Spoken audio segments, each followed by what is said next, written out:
नमस्कार, मैं doctor Rachna Mehta government PG college Dholpur से बोल रही हूँ।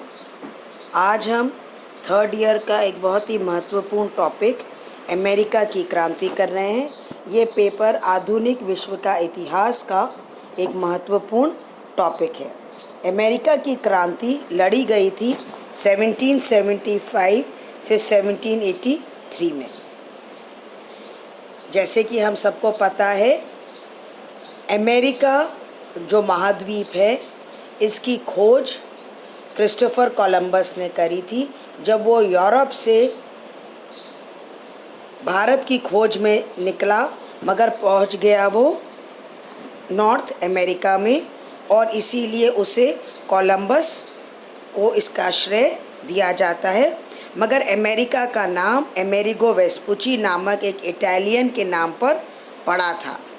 उसने अपनी यात्राओं का वृतांत इस तरह से यूरोप के लोगों के बीच में बताया कि कोलंबस से अधिक वो लोकप्रिय हो गया और लोगों ने अमेरिगो के नाम पर अमेरिका नाम से उस भूखंड को बुलाना शुरू कर दिया। अमेरिका की अगर हम राजनीतिक इतिहास देखें तो सबसे पहले वो स्पेन उस पर राज्य कर रहा था और उसने अपनी स्थायी बस्ती सेंट एगस्टीन के नाम से बसाई थी और उसका नाम फ्लोरिडा रखा था। वहाँ पर उनका एक शक्तिशाली दुर्ग भी था। उसके बाद अमेरिका में धीरे धीरे जब संपन्नता आने लगी तो यूरोप के कई वासी वहाँ पर आकर बसने लगे और धीरे धीरे उसकी जो पूर्वी तट था वहाँ पर 13 बस्तियों बस गई। अमेरिका पर स्पेन और ब्रिटेन का युद्ध हुआ, जिसमें स्पेन हार गया और ब्रिटेन जीत गया, और इस प्रकार ये उपनिवेश ब्रिटेन के अधीन आ गए। जब हम अमेरिका की क्रांति की बात करते हैं तो हमें समझना पड़ेगा कि यह क्रांति ग्रेट ब्रिटेन और 13 अमेरिकी उपनिवेश के बीच एक सैनिक संघर्ष था। इसे अमेरिका का स्वतंत्रता संग्राम भी कहा जाता है। अमेरिका में यूरोप के बहुत से लोग आकर बसे, और वो इसलिए बसे क्योंकि यूरोप में निरंतर जो युद्ध हो रहे थे उससे वो मुक्ति चाह रहे थे। वे उस चीज़ से बचना चाहते थे जिसमें अमीर और सत्ताधारी लोग निर्धन लोगों को युद्ध में पकड़कर उन्हें बेच देते थे, और वो ये सोच रहे थे कि जब वो नई दुनिया में जाएंगे, वो इस आशा के साथ जा रहे थे कि वहाँ पर जाकर वो ईमानदारी से और अपनी मेहनत से अपने आप को संपन्न करेंगे और धार्मिक और सांप्रदायिक अत्याचार जो यूरोप में हो रहे थे उससे मुक्त हो जाएंगे और आसानी से बिना किसी दबाव के चले जाएंगे। तो इस प्रकार से धीरे धीरे अमेरिका में बहुत सारे यूरोपवासी आकर बस गए। मगर आज हमारा जो टॉपिक है वो है अमेरिका की क्रांति, यानी कि अब हमें समझना है अमेरिका की क्रांति के प्रमुख कारण क्या थे। सबसे महत्वपूर्ण प्रमुख कारण था जो कि एक राजनीतिक कारण था, और वह था दोषपूर्ण शासन व्यवस्था। शासन व्यवस्था का 3 प्रमुख अंग थे। एक गवर्नर, दूसरा उसकी कार्यकारिणी समिति, और तीसरा असेंबली या विधायक सदन। जहाँ तक गवर्नर और उसकी कार्यकारिणी समिति का संबंध है, वो दोनों ब्रिटिश शासक के अधीन थे और वे विधायक सदन के प्रति उत्तरदायी नहीं थे। विधायक सदन में जो लोग चुने जाते थे वो जनता द्वारा निर्वाचित उसके प्रतिनिधि होते थे।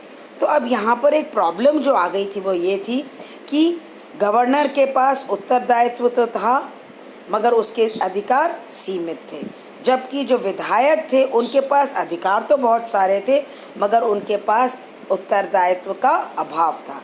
इस प्रकार शासक और शासित वर्ग दोनों ही एक दूसरे से असंतुष्ट थे और दोनों के संबंधों में तनाव था। दूसरा जो प्रमुख कारण है वो है आरंभ में ब्रिटिश सरकार का सीमित हस्तक्षेप। जब धीरे धीरे शुरू में यूरोप के लोग और ख़ासकर इंग्लैंड के लोग जब आकर बसने लगे अमेरिका में, तो इंग्लैंड के जो शासक थे उन्होंने हस्तक्षेप नहीं किया या बहुत ही सीमित हस्तक्षेप किया और लोग अपने अनुसार वहाँ पर जी रहे थे, अपने अनुसार बस्तियाँ व्यापार कर रही थी। मगर बाद में धीरे धीरे ब्रिटिश हस्तक्षेप बढ़ने लगा और जिसका विरोध उन लोगों ने किया। अब जब हम उपनिवेशवादी नीति को समझते हैं तो हमें समझना पड़ेगा कि उसमें दो शब्द आते हैं, एक आता है मातृदेश और एक होता है उपनिवेश। तो यहाँ पर हम देखते हैं कि उपनिवेशों का आर्थिक शोषण इंग्लैंड द्वारा किया जाता था, या मातृदेश जो कि इंग्लैंड था यहाँ पर, वो अमेरिका का शोषण अपने हितों के लिए करता था, जिसका नेचुरली जो अंग्रेज़ इंग्लैंड में अमेरिका में आके बस गए थे, यानी कि अब जो अमरीकी हो गए थे, उन्होंने इसका विरोध किया। तो इसकी वजह से क्या हुआ कि ब्रिटिश शासन ने फिर धीरे धीरे हस्तक्षेप बढ़ाना शुरू किया और उन्होंने कई ऐसे एक्ट बनाए या कानून बनाए, जैसे कि नौ संचालन नियम, जिसका अर्थ था कि आयात तथा निर्यात चाहे जो भी हो, यूरोपीय देशों से हो या इंग्लैंड से हो, अंग्रेज़ी जहाज़ों में ही होंगे और इन जहाज़ों के संचालक भी अंग्रेज़ ही होंगे। दूसरा था करेंसी एक्ट और तीसरा था स्टैम्प एक्ट। करेंसी एक्ट में भी क्या हो रहा था कि कई सारी जो एक्ट थी उनमें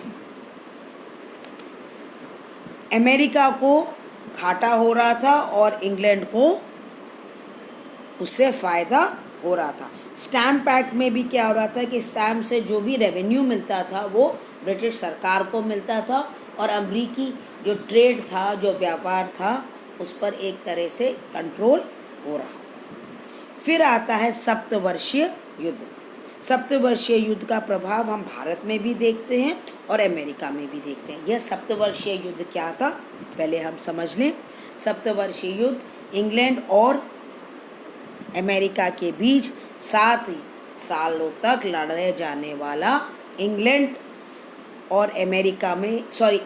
और फ्रांस में लड़ा गया था, यानी कि यूरोप में यह युद्ध लड़ा गया, मगर इसका प्रभाव अमेरिका पर भी पड़ा। और इससे क्या हुआ कि धीरे धीरे जो अमरीकी थे, जो इंग्लैंड का विरोध कर रहे थे, वो फ्रांसीसियों के निकट हो गए और फ्रांसीसी भी अपने कट्टर दुश्मन इंग्लैंड के विरोध में अमरीकियों को सहायता देने लगे और इस तरह से धीरे धीरे अमरीकियों में एक नया उत्साह आने लगा। अब हम देखते हैं उसका तत्कालीन कारण, जो था बॉस्टन हत्याकांड। अब ये बॉस्टन हत्याकांड क्या था? 5 मार्च 1770 के दिन बॉस्टन नगर में 7 अंग्रेज सैनिकों और नगरवासियों के बीच झगड़ा हो गया। पहले इस झगड़े में बर्फ़ और मुक्के से काम लिया गया, मगर बाद में जब ब्रिटिश सिपाही घबरा गए तो उन्होंने गोली दाग ली। इस गोली में 3 नागरिक मर गए और इसके बाद उपनिवेश में आंदोलन बढ़ने लगा। इस घटना को बॉस्टन हत्याकांड कहा गया और इसमें यह बताया गया कि जो ब्रिटिश सरकार है वह हृदयहीन है और नशंसता उनमें है और इससे अमरीकियों का इंग्लैंड के विरुद्ध गुस्सा बढ़ने लगा। इसके कुछ समय बाद ही एक और घटना घटी और वह थी बॉस्टन टी पार्टी। अब ये आपको पता है, जैसे ईस्ट इंडिया कंपनी ने जिसने भारत पर राज्य किया था वो उसके पास चाय की मोनोपोली या एकाधिकार था, तो उसको लेकर वो भारत से अमेरिका सामान ले जाती थी ईस्ट इंडिया कंपनी, और ज़्यादातर चाय ले जाती थी। अब एक बार क्या हुआ कि एक घटना हुई, और वह थी कि सैमुअल एडम्स नामक एक व्यक्ति था, उसने एक रेड इंडियन का भेष बनाया और उसने बॉस्टन नगर पर जो वो जहाज रखा हुआ था, उस जहाज पर से सारी जो चाय थी वो गिराकर समुद्र में गिरा दी। इससे ये हुआ कि जो ब्रिटिश थे वो और ज़्यादा भड़क गए। इसके अलावा बौद्धिक चेतना का विकास भी अमेरिका में हुआ, जिसमें जो प्रमुख व्यक्ति थे वो थे Benjamin Franklin, Thomas Jefferson, James Wilson, John Adams, Thomas Paine, Samuel Adams. ये सब लोग थे जिन्होंने आम अमरीकियों को अपने अधिकारों के बारे में जागृत किया, और ब्रिटिश संसद जो कि एक तरफ प्रजातंत्र की बात कर रही थी, उसके अगेंस्ट भी भड़काया। फ्रांस के चिंतक जैसे मोंटेस्क्यू, रूसो, वोल्टेयर, इन लोगों ने भी अमरीकियों में क्रांति की भावना जागृत की। इसके बाद दो प्रमुख महाद्वीपीय कांग्रेस होती हैं, जहां पर अमेरिका के लोग एक साथ मिलते हैं। प्रथम महाद्वीपीय कांग्रेस को बुलाने का मुख्य उद्देश्य था उपनिवेशों की वर्तमान स्थिति पर विचार करना, उनके न्यायोचित अधिकारों और स्वतंत्रताओं की पुनः प्राप्ति और स्थापना के लिए उचित विचार करना, और ग्रेट ब्रिटेन तथा उपनिवेशों के साथ फिर से एकता और अच्छे संबंध बनाना। जो दूसरी जो महाद्वीपीय कांग्रेस थी वो 1775 में फिलाडेल्फिया में हुई, और उसमें थॉमस जेफरसन और बेंजामिन फ्रैंकलिन जैसे महान नेता उपस्थित थे। इस कांग्रेस की अध्यक्षता जॉन हैनकॉक ने की थी, और उसके बाद जो घोषणा पत्र वहाँ उस कांग्रेस से निकला वह यह था, जो बहुत ही क्रांतिकारी था। उसमें लिखा था, हमारा उद्देश्य न्याय संगत है, हमारी एकता संपूर्ण है, हमारे आंतरिक साधन बहुत हैं, और यदि आवश्यकता पड़ी तो विदेशी सहायता निसंदेह लभ्य है। जो शस्त्र हमारे शत्रुओं ने हमें उठाने के लिए विवश किए हैं, उन्हें हम अपनी स्वतंत्रता की रक्षा के लिए प्रयुक्त करेंगे। हम दास होने की अपेक्षा स्वतंत्र होकर मरने का एक मत से संकल्प कर चुके हैं। यानी कि एक तरह से युद्ध का जयघोष अमरीकियों ने शुरू कर दिया।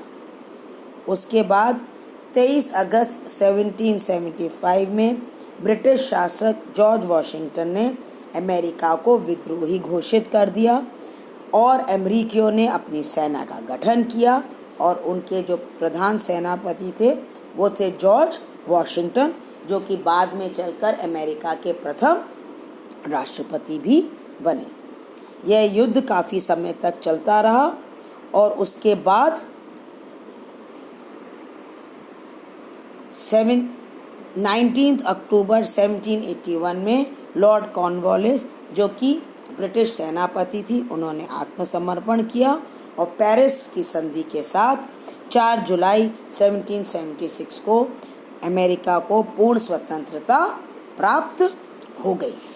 और इस प्रकार हम देखते हैं कि एक संघीय भाषा के साथ अमेरिका एक संपूर्ण स्वतंत्र राज्य बनता है, और उसका प्रथम राष्ट्रपति होता है जॉर्ज वॉशिंगटन। ये जो अमेरिका की क्रांति थी, एक बहुत ही महत्वपूर्ण क्रांति थी। इसके दूरगामी परिणाम निकले। पहली चीज़, इंग्लैंड का एक बहुत ही महत्वपूर्ण उपनिवेश उसके हाथ से निकल गया। अमेरिका में उपनिवेशवाद के स्थान पर प्रजातंत्र की स्थापना होती है। उपनिवेशवाद का अंत होता है। स्वतंत्रता, समानता, बंधुत्व अमेरिका संघर्ष के महत्वपूर्ण सिद्धांत बनते हैं और ये जो संघर्ष है वो दूसरे देशों के लिए एक प्रेरणादायक आदर्श बन जाता है, जैसे कि आयरलैंड और फ्रांस। इस प्रकार प्रजातंत्र के विकास में अमेरिका के स्वतंत्रता संघर्ष का एक बहुत ही महत्वपूर्ण स्थान है। धन्यवाद।